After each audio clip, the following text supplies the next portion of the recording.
memang pada saat mau beli rumah ini kita memang sempat keliling ya ke beberapa tempat. Jadi pertama kali yang waktu kita perhatikan sebelum memilih rumah itu adalah suasana rumah itu, lalu suasana di area perumahan tersebut. Jadi kita sudah muter kemana-mana dan akhirnya menemukan satu tempat itu saat ini kompleknya sendiri bernama Sila Sawangan ya. Sila Sawangan itu memang dari depan itu kelihatan sudah ramai banget. Tapi ternyata pada saat kita masuk ke dalam perumahannya, suasananya itu cukup harmoni, cukup tenang.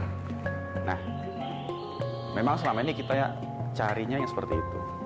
Dengan kita akhirnya memilih rumah ini dengan lebar 8, dengan luas tanah 128, bangunan 197, akhirnya kita desain di dalam rumahnya seperti ini.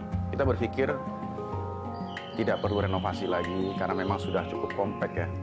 Cukup kompak, akhirnya kita tambahkan interior di mana yang ini memang adalah hasil diskusi yang sesuai sama pribadi kami di dalam rumah. Jadi bisa dilihat di sini ada unsur kayu yang sangat banyak dan open space. Kita memang pilih unsur kayu dan unsur bebatuan ini karena memang kita basicnya suka dengan suasana alam.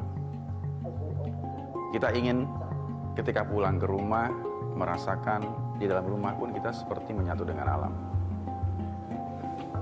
Dimana itu adalah sebuah keharmonisan jiwa kita bersama rumah itu sendiri. Nah ini area kitchen set kita desain memang lebih modern ya, karena memang kita tetap pengen ada unsur modernnya, di mana modern itu dipadukan dengan nuansa alam, itu pasti akan lebih cantik sekali.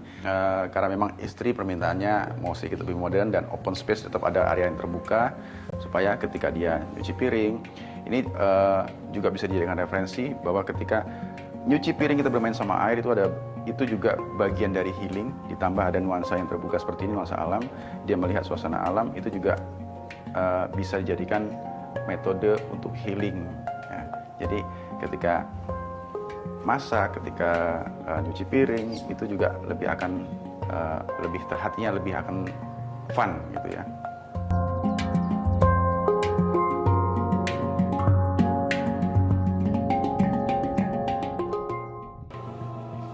Area untuk kita berkumpul sambil nonton TV, dan di sini juga ada kamar mandi yang kita bikin lebih hidden ya, supaya ketika teman-teman datang itu bisa langsung ke kamar mandi kalau butuh ya. Terus lalu di sini juga ada lift. Ini lift yang menggunakan sensor. Kenapa kita suka dengan lift ini? Karena kebutuhannya memang terkadang kan kita ada orang tua yang datang, kakek kita datang, nenek kita datang, bisa gunakan lift ini langsung untuk ke atas.